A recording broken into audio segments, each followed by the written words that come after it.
గత 5 ఏళ్లలో పోలీస్ వ్యవస్థను నిర్వీర్యం చేశారని హోంమంత్రి అనిత అన్నారు.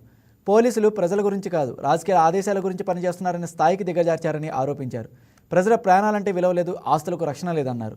మహిళల భద్రత అనేది ప్రశ్నార్థకంగా మారిందన్నారు. జగన్ ఇంటి దగ్గర దాదాపు 900 మంది కానిస్టేబుల్ కాపలా ఉండేవారన్నారు.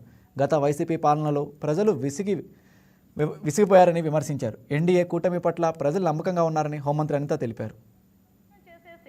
పోలీసులు ప్రజల గురించి కాదు, రాజకీయ ఆదేశాల గురించి పనిచేస్తున్న మన స్థాయికి దిగజార్చి వాళ్ళు కూడా మనసు చంపుకొని పని చేయలేక కొంతమంది ఇళ్లకు పరిమితమైపోయిన సందర్భాన్ని కూడా గుర్తు చేస్తున్నారు అధ్యక్ష. అంటే ఈ రోజు పరిస్థితి ఎలా ఉందంటే అధ్యక్ష, ఈ రోజు మనకి పోలీసు వ్యవస్థను కూడా నిర్వీర్యం చేశారని ఇందాకే చెప్పాను అధ్యక్ష. ఎంతలా నిర్వీర్యం చేశారంటే యుద్ధంలోకి వెళ్ళిన సైనికుడికి అస్త్ర సన్యాసం చేసినట్టుగా అయిపోయింది అధ్యక్ష. అంటే కనీసం వాళ్ళకి ఒక ఇన్వెస్టిగేషన్ చేయడానికి వాళ్ళ దగ్గర ఒక టూల్స్ లేవు. ఒకరి ఫింగర్ ప్రింట్ ఐడెంటిఫికేషన్కి సంబంధించినది వాళ్ళ దగ్గర లేదు. CCTNSని ఎలా మెయింటైన్ చేయాలో తెలియదు. ఫోరెన్సిక్ డిపార్ట్మెంట్లో పనిచేయడానికి సిబ్బంది లేరు, దానికి సంబంధించిన మౌలిక సదుపాయాలు లేవు, యంత్రాలు లేవు.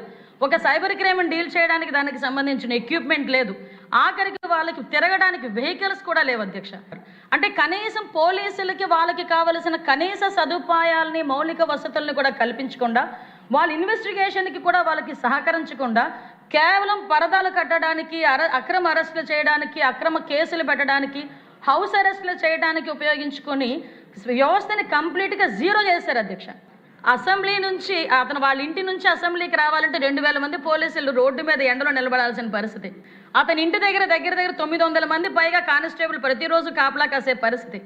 అటువంటి పరిస్థితి నుంచి అధ్యక్ష ప్రజలు నిజంగా విసిగి ఎంత వేసారిపోయారో, ఎన్డీఏ కూటమి పట్ల ఎంత నమ్మకంగా ఉన్నారో 24 ఎన్నికలు చూస్తేనే అర్థమవుతుంది అధ్యక్ష.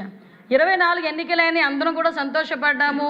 యాక్చువల్గా మన గవర్నమెంట్ వచ్చింది, మనం ఏదైనా చేయగలమని చెప్పి కూర్చున్న మరుక్షణం ఒక్కసారి ఆ డిపార్ట్మెంట్లు చూస్తే ఒక చిన్న వణుకొచ్చిన సందర్భం. ఎందుకంటే వాళ్ళకి కనీసం ఏమీ లేవు.